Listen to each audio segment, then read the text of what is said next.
I present you my dick. And that's just so wrong.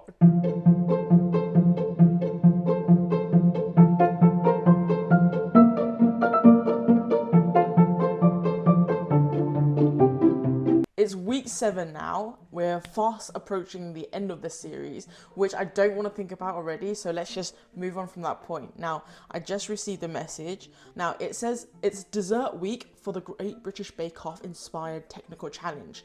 After you mastered parking, it's time to make another classic British pudding.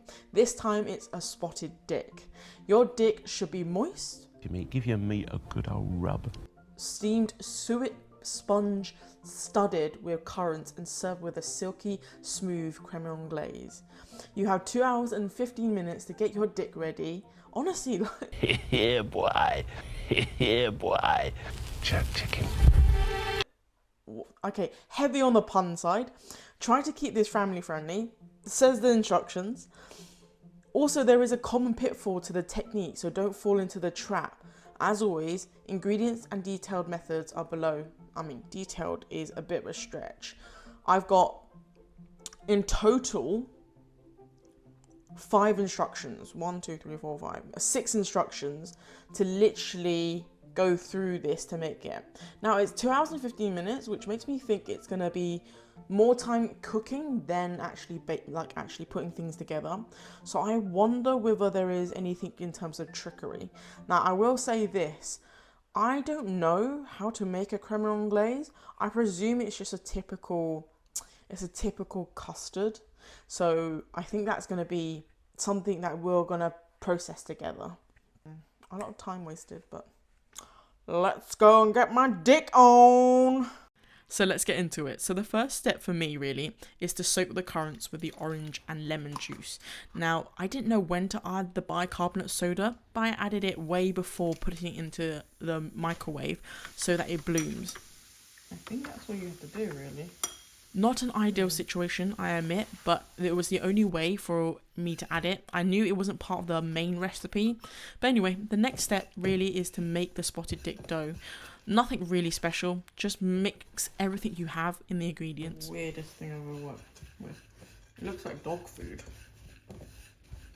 Moving on to the dry ingredients. So we're adding the cinnamon and the baking powder. Now the baking powder is the sole thing that makes this pudding rise.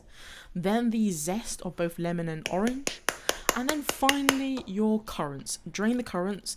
The brown liquid can be discarded. It's absolutely useless and it tastes weird.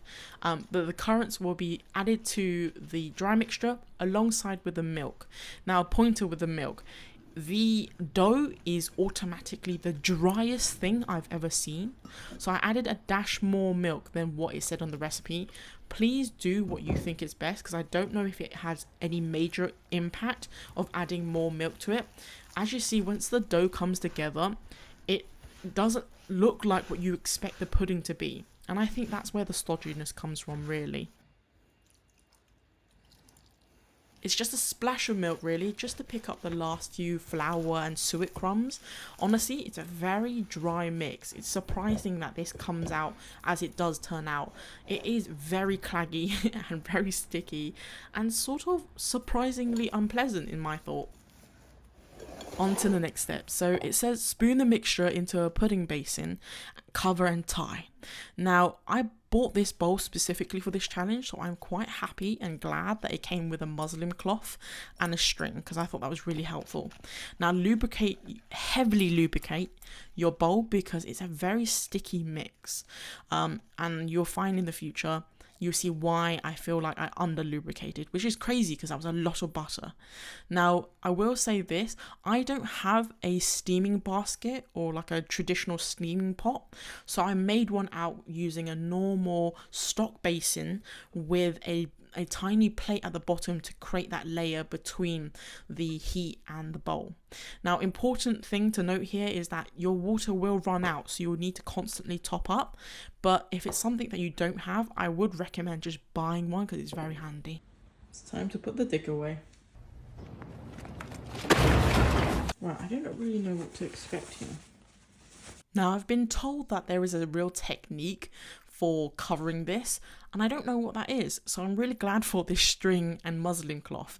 But the aim of the goal is to try and retain as much steam and moisture into the cake. So if you are using a tinfoil and baking sheet technique, please Google it up. And this is the technique I was mentioning earlier. It's really handy if you don't have a steaming pot. Into it goes, and I think I put it for an hour and 30 minutes, or hour 45 actually, but really do test it. On today's episode, I'll smash and pass. Which pudding would I smash or pass? Now, whilst we are waiting for the pudding to cook, we're going to do a little bit of a transition episode. So I'm going to put on the screen right here the puddings that I will smash or pass. Okay, going with the first one that we're doing today is the spotted dick. Pass. I honestly think this is a old person's dessert, and it's rarely something that I ever crave for, and it's never on the menu. That's for a really good reason. It's too old. Jam rompoli. Pass. I don't think I've had one recently, not since I was 5 years old. Okay, after that interlude, I hope you guys are entertained, but the water does dry up very quickly, so please do add around about a centimetre or two of boiling water. It helps keep the temperature up without losing the steam as well. Okay, so next up, after doing the actual dough and putting it into the, makeshift steam pot, essentially I have got a lot of time. Like, took a couple of minutes to do the took a couple of minutes to do the currants. It took a couple of minutes to do the dough. I can't imagine what is probably it's not a very technical bake from my experience. This is the one that, it's a bit like bread wheat. Everything takes a little bit more time because of the cooking process and the sort of putting it together. In the meantime, I haven't had much to worry about, but I'm thinking of basically moving on to the next step, which from the looks of it, it's the syrup and then the crème anglaise. Once steamed, you turn your spotted dick out and pour all the syrup over the pudding. Okay, so that's the final part. So the syrup is sort of really strange. And on the recipe, so I'll leave it up on the screen here, it literally says 3 tablespoons of water to 50 grams of caster sugar. Make caramel with it. Syrup and caramel are two different things. They're not exactly the same, so I'm super confused as to what the instructions are really looking for. Are you looking for a syrup or are you looking for a caramel? Now, just on the basis of my knowledge, 3 tablespoons of water to 50 grams of sugar is more likely to make a really thick caramel than anything else.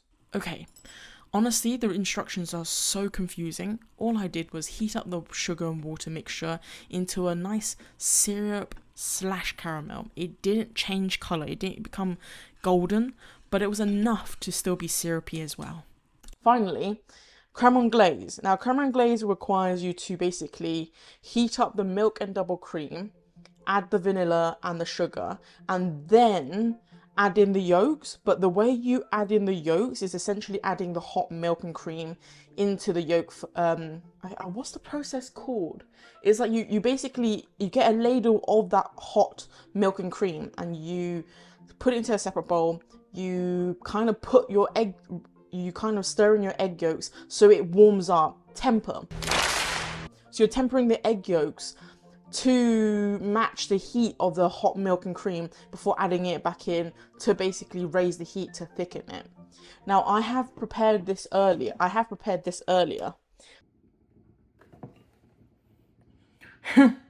It's 100% fresh.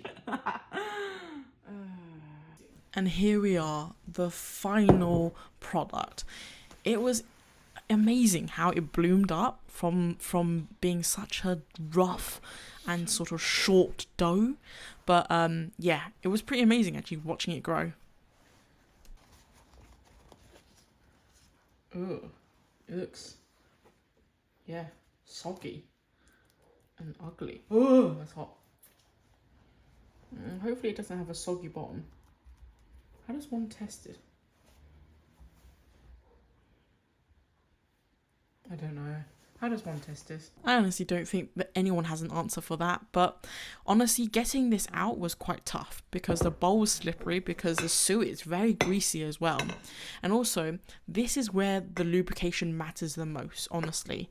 If you didn't lubricate well enough, you will find that the dough or the cake sticks to the bowl.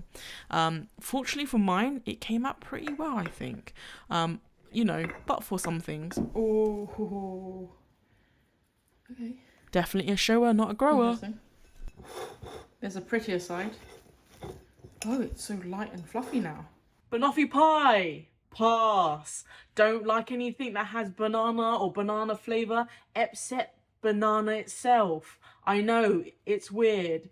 Let me know in the comments down below what you think about these puddings. I promise you that was the last one. I promise you it was. Okay, so you're adding the syrup, and you can see the syrup slightly coloured, but it's not crazy caramel. It kind of works. I think it works anyway. Just drizzle it over really thoroughly. In good time, we have finished. In a nick of time, we have finished the spotted dick. I'm not going to lie to you, it's a very interesting texture all the way around. Super, like, claggy, not wet or like it's not moist, it's quite dry if you cut into it and eat it. It dries up very quickly, and I think that's because of the lack of like elements of butter. I don't know what suet is, to be honest with you. I'm gonna go and heat the custard up and add this on a plate, and then we can talk about the ending. So, whilst I make a plate for myself here, I would really love to ask for a favour. Would you guys comment down below a eggplant emoji or the aubergine emoji to showcase that you have come this far? It really does help me out, guys. And while you're at it, please do subscribe. It really does help out, and click on the bell. Now, I'm really grateful because these series have been so fun to make, and this one included, even though I'm not the biggest fan of it, it is quite a novelty, and I hope you guys enjoy this video and stick around to see my reaction. I got myself a plate. It looks actually really good. I can't explain it to you. Honestly, I am excited. I appreciate that probably many of you are probably going to think, I know some of you are going to think that why did I put it on a plate? I thought about that, but I don't have a nice enough bowl dish to hold this. But anyway, here it goes. Cheers.